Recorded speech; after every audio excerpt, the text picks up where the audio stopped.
c'est Rachida, créatrice du blog Sentez-vous bien. J'espère que vous allez bien, moi je vais bien, je vais super bien. Si tu as des inconforts digestifs, voilà, et si tu veux faire quelque chose pour toi ou pour ton entourage, eh bien regarde cette vidéo jusqu'au bout. Ça va vraiment t'intéresser. Mais avant, je t'invite à t'abonner en cliquant par ici, là. Tu cliques sur la petite cloche, tu recevras les notifications de mes prochaines vidéos. Et en complément de cette vidéo, ce que je te propose, c'est d'aller télécharger le guide pour prendre soin de tes bonnes bactéries intestinales. Tu trouveras le lien juste au-dessus de la vidéo ou quelque part dans les descriptions de cette vidéo. Pourquoi cette vidéo va t'intéresser particulièrement si tu as des troubles digestifs? Alors ce que j'entends par troubles digestifs, c'est des gaz, des flatulences, c'est des sensations de gonfler, d'avoir un ventre gonflé qui n'a rien à voir avec une accumulation de tissu adipeux. Mais c'est vraiment que tu as du gaz dans le bide. Tu te sens ballonné, donc avec une extension abdominale. Tu as la peau du ventre bien tendue, non pas parce que tu viens de bien manger, mais c'est parce que tu as le ventre voilà, qui gonfle quoi. Voilà.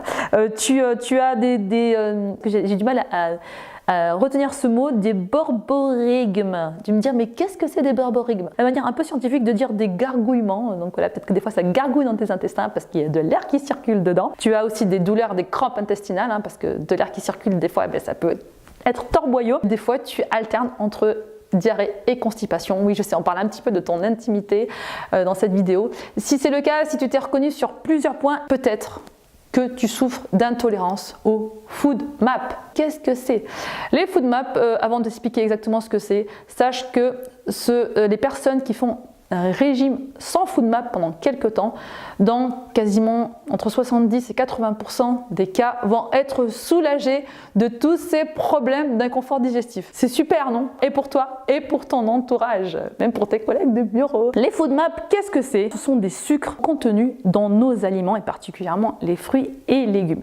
Oui, je sais, je dis tout le temps qu'il faut manger plein de fruits et légumes, de privilégier l'alimentation végétale dans son alimentation. Mais il y a dans ces aliments décomposés certains sucres, des saccharides, des polysaccharides, des oligosaccharides auxquels nous pouvons être sensibles. Les sucres, les glucides, ce sont des saccharides. Imaginez par exemple un glucide simple comme le glucose. Imaginez que c'est un collier de perles par exemple, vous avez un glucose. Lorsque le glucose en fait s'associe avec un autre sucre comme le fructose, et bien là vous avez du saccharose. Tadam! Et là c'est le sucre blanc. Si le glucose s'associe en plein de fois, et bien c'est de l'amidon. Du coup là on parle de polysaccharides. Et on a aussi des monosaccharides, donc c'est le glucose tout seul, le fructose tout seul. On a des disaccharides comme le lactose qui est aussi contenu dans le lait. C'est l'association entre un glucose et un galactose, donc c'est le sucre contenu dans le lait. Beaucoup de personnes sont sensibles au lactose et du coup sont sensibles aux produits laitiers, au lait de vache particulièrement. Alors un food map, qu'est-ce que ça veut dire? C'est un terme anglais donc qui a été identifié par une Australienne il y a quelques années maintenant, que le F c'est pour fermenticible, donc ce sont des sucres qui vont fermenter dans le ventre. Et qui dit fermentation, donc ce sont des petites bactéries qui vont grignoter ces sucres et qui vont libérer du coup des gaz. Le O c'est pour oligosaccharides, donc c'est ce que je viens de vous expliquer, c'est plein de sucres, des sucres complexes qu'on trouve dans le topinambour, dans l'ail, l'oignon, l'artichaut, la racine de chicorée, le pissenlit. Si jamais tu manges des topinambours et que juste après tu as la pétounette, oui on peut dire ça comme ça, eh bien c'est que ça a fermenté dans ton bidon. D c'est pour disaccharides, le disaccharide c'est le lactose, donc ce sont les personnes éventuellement sensibles aux produits laitiers. M c'est pour monosaccharide et là c'est le fructose, c'est un sucre contenu dans les fruits comme les pommes, les poires, les mangues, les cerises, les pastèques, les asperges, les pois gourmands, le miel contient effectivement aussi du fructose, le sirop d'agave aussi contient du fructose, donc si tu en consommes et que tu as des inconforts digestifs, il est possible que tu sois sensible au fructose. A c'est pour Inde et les polyols. Les polyols, donc ce sont des substituts de sucre, des édulcorants comme le sorbitol, le mannitol, le xylitol qui est un sucre qui vient du bolo je crois. Quand tu mâches des petits chewing-gums sans sucre, donc c'est remplacé par des faux sucres, des édulcorants, ben, c'est non seulement le fait de mâcher et d'avaler de l'air qui va te provoquer ces inconforts digestifs, mais c'est aussi les sucres contenus dans ces chewing-gums qui vont te provoquer ces fermentations et ces petits gaz inconfortables.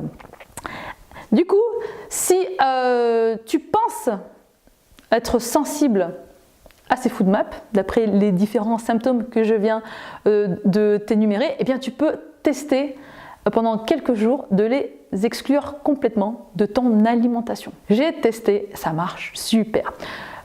Sauf que les FoodMap restent malgré tout des fibres qui sont importantes à notre santé digestive, parce qu'avoir des gaz en soi, c'est pas dangereux, hein. Enfin, ça peut être dangereux pour le couple, hein, quoique, et pour les collègues de bureau aussi. Ce qui est important, c'est qu'il faut arrêter les FoodMap juste quelques temps, en tout cas les limiter. On parle de régime sans FoodMap, c'est juste là un régime, c'est-à-dire qu'on va supprimer un type d'aliment pour favoriser un bien-être digestif. Et ça marche chez beaucoup de personnes qui ont des inconforts digestifs ou même qui ont le syndrome du côlon irritable. Donc, en tout cas, n'hésite pas à en parler à ton médecin qui va t'aider à mettre en place ce régime anti-FoodMap, enfin juste quelques temps.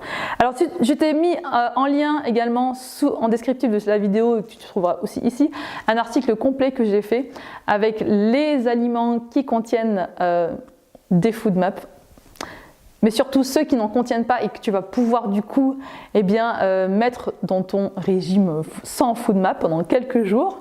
Et puis ensuite, tu vas réintroduire progressivement chacun des FoodMap. Donc d'abord les oligosaccharides, ensuite les monos, les disaccharides, etc. pour identifier en fait à quel FoodMap tu es sensible. Et si tu arrives à identifier le FoodMap auquel tu es sensible, tu pourras ainsi le consommer avec modération, tout en consommant les autres, parce qu'ils sont importants une fois de plus à ta santé digestive, mais tu pourras savoir quand est-ce que tu vas avoir des inconforts digestifs, quand est-ce que tu peux te le permettre. Avec Yann, du coup, on a fait ce régime sans FoodMap parce que Yann a eu un souci au niveau digestif. On lui a suspecté une rectocolite hémorragique, quand même une maladie chronique assez sérieuse. Et quand il a fait ce régime pendant plusieurs semaines, il a perdu 10 kilos. On sait que maintenant, pour perdre des kilos, il vaut mieux supprimer certains glucides que supprimer le gras. Tente l'expérience si jamais tu as des inconforts digestifs, tente le régime sans FoodMap, n'hésite pas à aller voir l'article qui va vraiment t'expliquer ça plus dans les détails. Partage-moi ton expérience, ce soit en commentaire, si tu as des questions aussi, n'hésite pas, je me ferai un plaisir de t'y répondre. Pense à t'abonner à la chaîne YouTube en cliquant là et puis aller faire un tour sur le blog, tu y trouveras plein de conseils santé et bien-être. Sentez-vous bien, tu vois, c'est plein de conseils santé et bien-être pour toi, mais c'est également l'amour revenu dans ton couple, particulièrement si tu as des flatulences. Ciao!